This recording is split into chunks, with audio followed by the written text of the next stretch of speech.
Hannah Murray on TRE in the afternoon.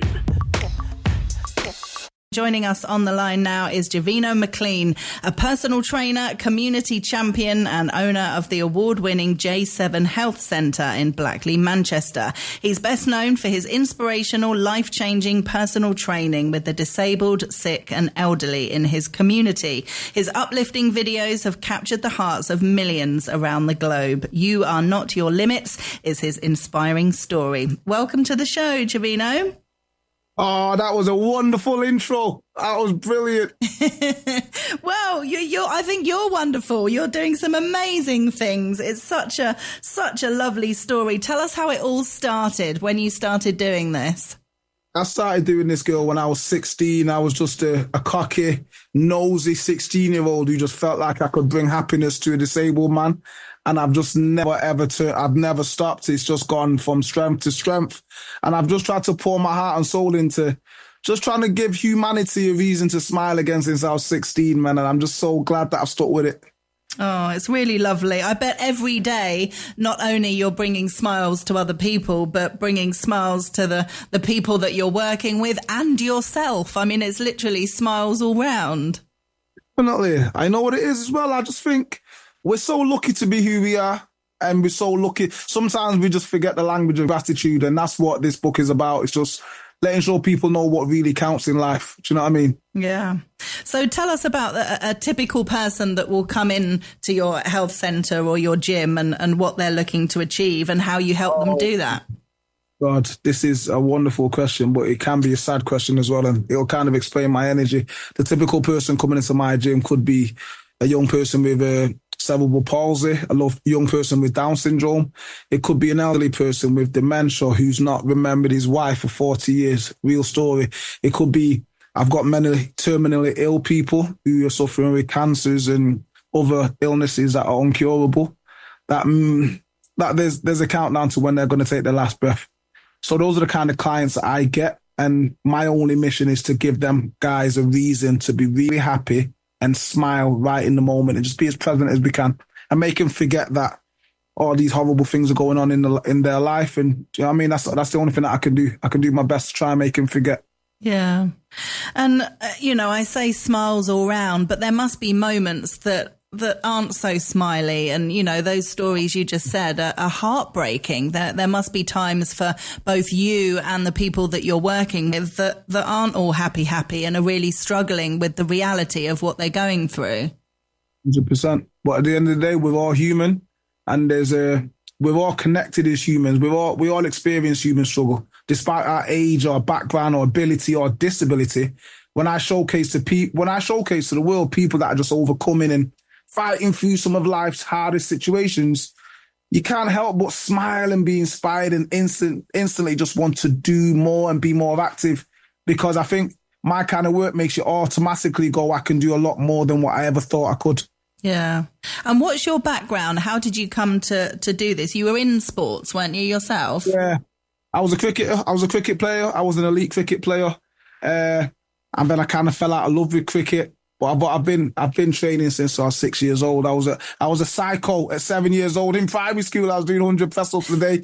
But my background is cricket. I was an elite cricket player. I played for quite a few different teams. And yeah, I've always been into just the physicality of sport and also the mental side of it, but also the joy that I got from sport. I always wanted to give that to other people as well in my own different way. Yeah. So a lot of the people that are coming into the gym must have difficulties with movement, depending on what's going on with their bodies. How do you tackle that? How do you know how to handle the different conditions? I freestyle it. I go off my gut feeling, and it's a challenge that I always want the client. We work it out together. Obviously, I know if someone's in a wheelchair, there's certain capabilities, but I never assume anything. A lot of people just assume somebody in a wheelchair can't walk. A lot of people in wheelchairs can actually do have some use of the legs.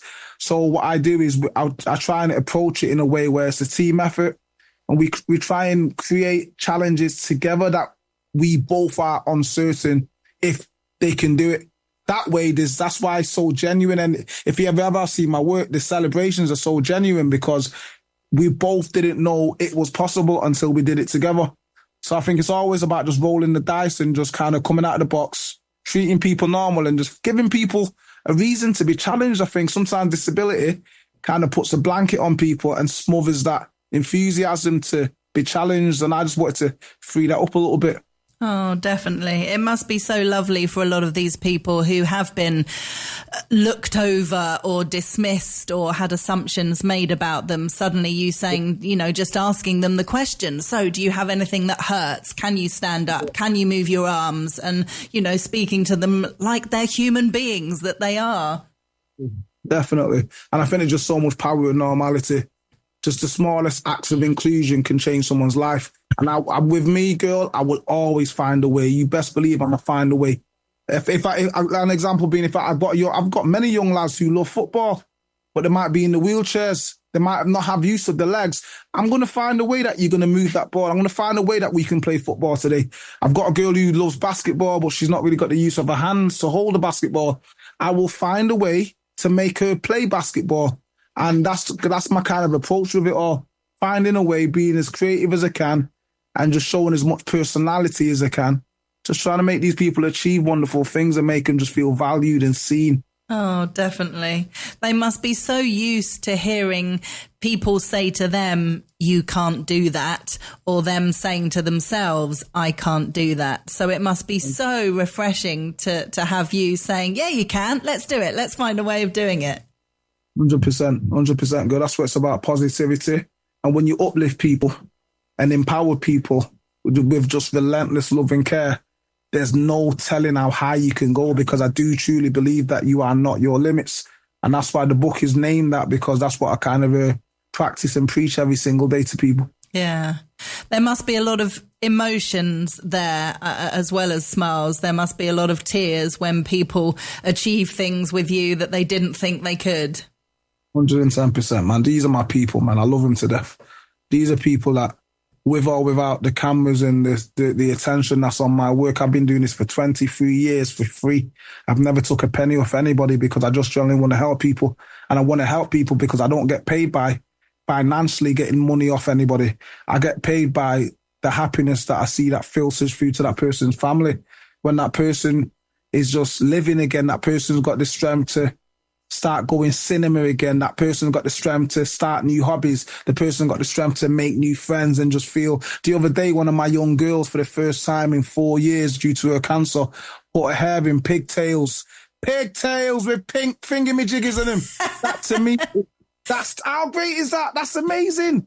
I feel that's my payment when I see young people and old people just living life the way that they should be and enjoying every moment of life. And the smallest things in life are the greatest things. And I just love sitting back and watching it. Do you know what I mean? Yeah. Oh, absolutely. And I mean, there must be like a waiting list for people to come and see you. Is there? How do people get in and get an appointment? How does it all work? Right. I'm a really bad businessman. I'm so bad. I'm great at my job. I'm the worst businessman in the world. So there is a waiting list, but I've got a problem with saying no. If I train up to 30 clients a week for free, disabled clients. I've trained 7 this morning alone just today. And even though I've not actually got space, as long as I'm living, as long as I'm breathing, I will try my best to fit you in if I can. And if anybody wants to get in, either message me.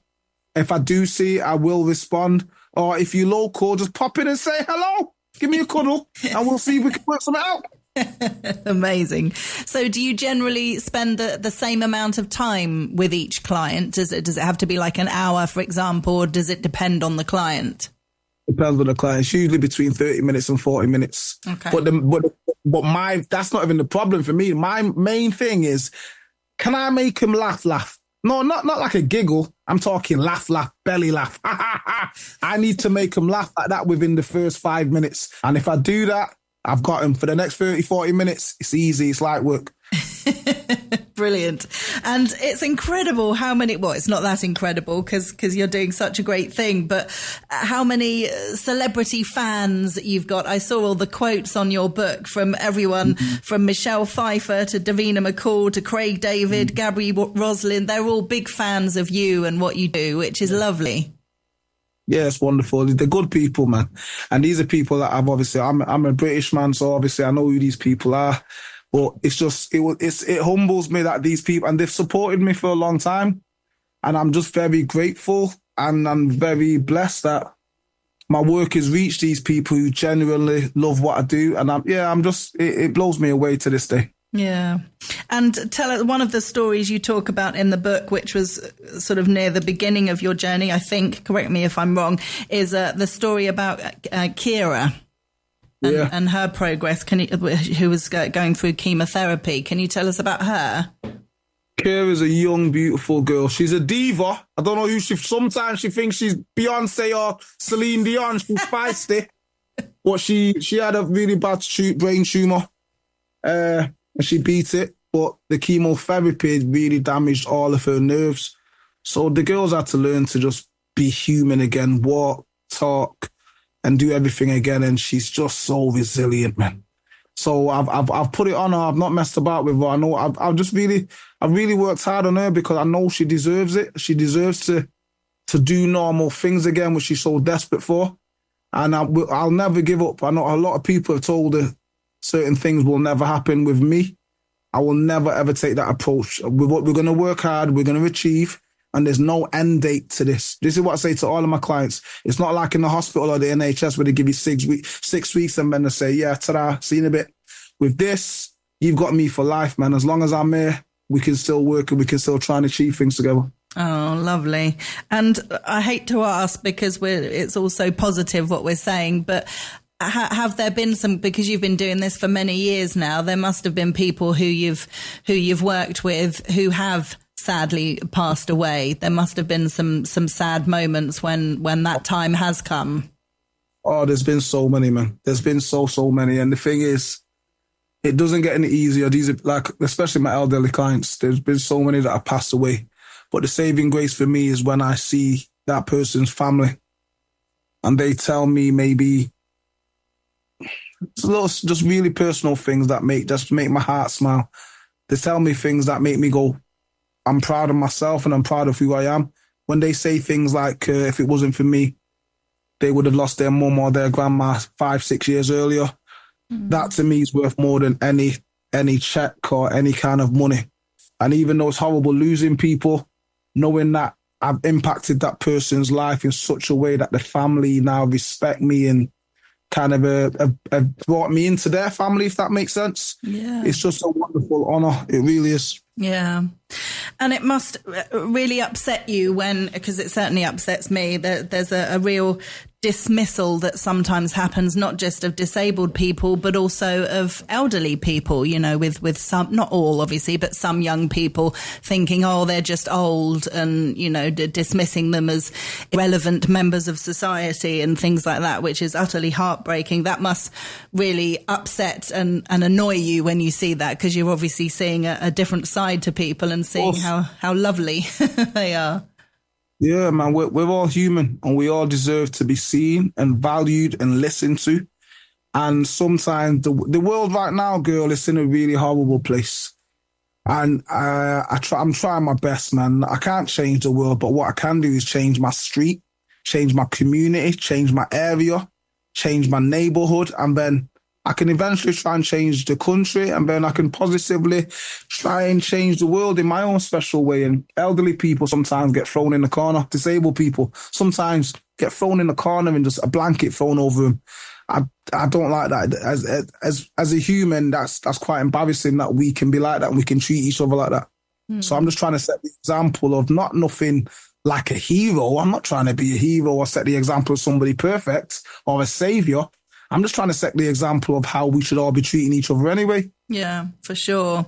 And the amazing thing is, with social media and the way you're able to share these videos online, there is no reason why you can't be making a difference throughout the world. Even though people physically need to come to your studios in Manchester, people can see your videos the other side of the world and think, oh, I want to do something like that. You can inspire other people to do the same kind of things in their community.